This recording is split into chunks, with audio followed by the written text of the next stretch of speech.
Bonjour à tous, c'est Vicky. Vous êtes maintenant 1000 à me suivre et je vous en remercie de tout cœur. Parce que ce sujet me fascine et parce que j'écris actuellement un livre dans lequel ils sont présents en masse, j'ai décidé de vous faire aujourd'hui un petit top 10 sur les créatures mythologiques qui nous ont toujours fascinés. Cependant, je ne parlerai pas de sirènes, de centaures, de griffons et autres bêtes légendaires très connues. Après de longues recherches dans de nombreux livres et sur de nombreux sites, je vous ai sélectionné des créatures dont vous n'avez certainement jamais entendu parler. Voici donc 10 créatures mythologiques totalement méconnues. Numéro 10. Le bicho-papao. Le bicho-papao est un monstre imaginaire de la mythologie enfantine portugaise. Il apparaît également dans le reste de la péninsule ibérique, comme en Galice, en Catalogne et dans les Asturies. Le bicho-papao est l'incarnation même de la peur. C'est une créature mutante qui peut aussi bien prendre la forme d'un être vivant que de celle d'un esprit ou d'un animal monstrueux mangeur d'enfants. Il est toujours aux aguets et est attiré par les enfants méchants. Les parents utilisent le bicho-papao pour effrayer les enfants et les dissuader de désobéir. Ils n'hésitent pas à répéter aux enfants malpolis « Sois sage, sinon le bicho-papao viendra te chercher ». Devant le sentiment de solitude et d'impuissance, les enfants ont ainsi tendance à obéir. Au Portugal, le bicho-papao est le thème d'une vieille chanson pour enfants. Je ne connais pas l'air, mais les paroles donnent ceci. Va-t'en, bicho-papao, va-t'en, par-dessus ce toit, laisse dormir le garçon d'une sieste bien reposante. Numéro 9. Grilla. Dans la mythologie islandaise, Grilla est une géante horrible vivant dans les montagnes. La plupart des histoires racontées sur Grilla effrayent les enfants. Elle est dotée, dit-on, d'un sens aigu de l'ouïe et est capable de détecter les enfants qui n'ont pas été sages durant l'année. On dit qu'elle vient les chercher pour les manger la veille de Noël. Elle a un appétit insatiable pour son plat préféré, le ragoût d'enfants méchants. Selon la légende, il n'y a jamais de pénurie de nourriture pour Grilla. De manière étrange, elle est aussi la mère des Ladjul, l'équivalent islandais du Père Noël. Cependant, la légende raconte qu'elle serait morte depuis un certain temps. Sa renommée a connu un coup d'arrêt lorsqu'un décret public, adopté en 1746, vint interdire aux parents d'entretenir son histoire pour éviter de traumatiser davantage les enfants. Selon le folklore, Grilla s'est mariée 3 fois. Son troisième mari, Lepaludi, aurait vécu avec elle dans une caverne dans le Dimmu-Borgir, avec le grand chat Yule et ses enfants. Quand Noël arrivait, Grilla commençait à chercher des enfants qui n'avaient pas été sages. La légende de Grilla apparaît dans de nombreuses histoires, poèmes, chansons et pièces en Islande. Et quelquefois, elle meurt à la fin de l'histoire. Numéro 8. Le Dullahan. Le Dullahan en Irlande peut se traduire par l'homme en noir. Le Dullahan chevauche son cheval noir avec des yeux flamboyants et il porte sa propre tête sous le bras. Quand son cheval s'arrête, un humain meurt. Les yeux de sa tête sont petits, noirs et s'agitent constamment comme des mouches, tandis que la bouche garde constamment un sourire hideux qui s'étale sur tout son visage. Il n'y a aucun moyen de barrer la route au Dullahan. Toutes les serrures et portes s'ouvrent à lui quand il s'approche. Il n'apprécie pas d'être regardé pendant qu'il chevauche, jetant un bassin de sang sur ceux qui osent le faire, ou même fouettant les yeux de ses observateurs indélicats à coups de cravache.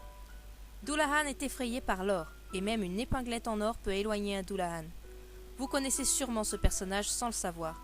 Il est à l'origine du célèbre chevalier sans tête, présent dans de nombreux jeux vidéo, mangas, livres ou films, tels que le fameux Sleepy Hollow de Tim Burton, pour n'en citer qu'un.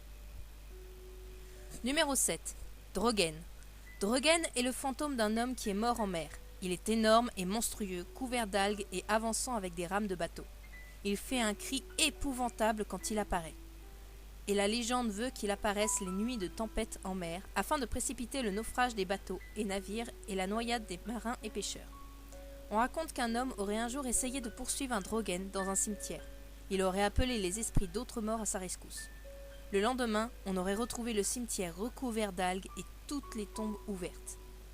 De nos jours, Droghen est davantage associé à tout ce qu'il peut y avoir de sombre et de mystique en mer. Numéro 6. Vodnik.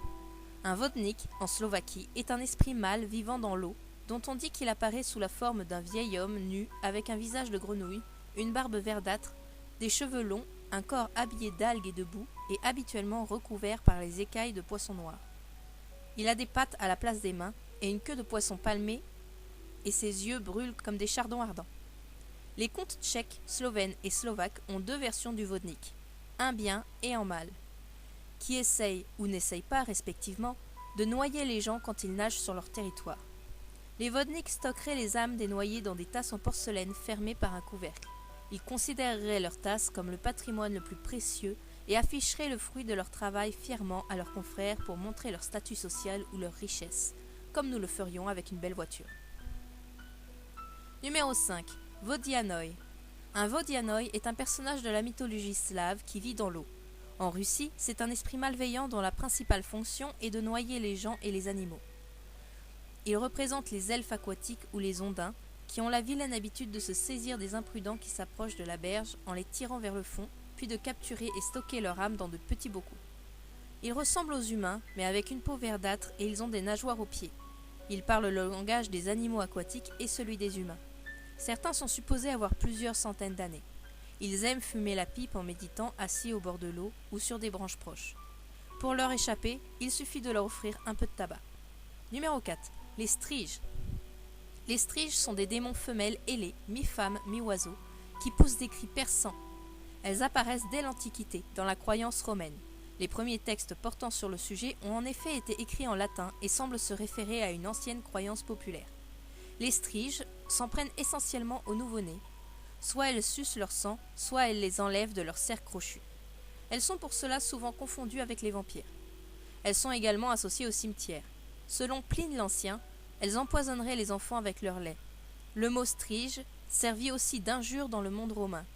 La déesse Carna, qui veillait sur les gonds des portes des maisons, avait pour fonction d'écarter ces monstres grâce à des incantations magiques. Les Saxons étaient convaincus que les striges mangeaient ou suçaient le sang des vivants et que pour s'en préserver, il fallait à tout prix brûler celles qu'ils avaient surprises et en manger la chair. Chez les Arabes, la strige prend le nom de goule ou gol et se repaît de la chair corrompue des cadavres. Des striges sont représentés sur la cathédrale de Notre-Dame de Paris. Numéro 3. Le Bagahast. Le Bagahast est un cheval fantastique issu du folklore scandinave. Il s'agit d'un majestueux cheval blanc qui apparaît près des rivières, en particulier par temps de brouillard. Celui qui monte sur son dos se trouve incapable d'en descendre. Le cheval saute alors dans la rivière et le cavalier se noie. Le cheval des ruisseaux peut être mis au travail à la charrue, soit parce qu'il tente de tromper une personne, soit parce que sa victime se montre plus rusée que lui. Numéro 2. Morko. Morko est une créature imaginaire de Finlande, conçue pour inspirer la peur chez les enfants. Il apparaît comme un corps fantomatique en forme de colline, avec 2 yeux froids et une large rangée de dents blanches brillantes. Partout où il se trouve, le sol en dessous de ses pieds se gèle et les plantes meurent. Morko laisse une trace de glace et de neige quand il marche. Tout ce qu'il touche se fige en glace. Il aurait une fois gelé un feu de camp en s'asseyant dessus. Il cherche de l'amitié et de la chaleur, mais tout le monde le rejette, de sorte qu'il reste seul dans son antre froide au-dessus des montagnes. La plus célèbre utilisation de Morko se trouve dans les histoires des Moumines, dans lequel Morko est un monstre bleu foncé, grand et fantomatique. Numéro 1. Le Bubak. En Pologne, les enfants sont effrayés par le Bubak, qui est décrit comme un homme ou un épouvantail squelettique, avec un sac qui emporte les enfants. On dit qu'il peut aussi kidnapper des adultes. Il est connu pour se cacher dans les berges et imiter le bruit de bébés perdus, afin d'attirer les imprudents. Il tisse les nuits de pleine lune en confectionnant des vêtements pour ses âmes volées, et dispose d'une charrette tirée par des chats. Tout comme Morko, il fait partie des créatures que j'ai ajoutées dans mon livre en cours, bien que j'y ai apporté quelques modifications. J'espère que ce top vous aura plu, ainsi que ces nouvelles créatures inconnues. Merci encore pour les 1000 abonnés, et à une prochaine vidéo.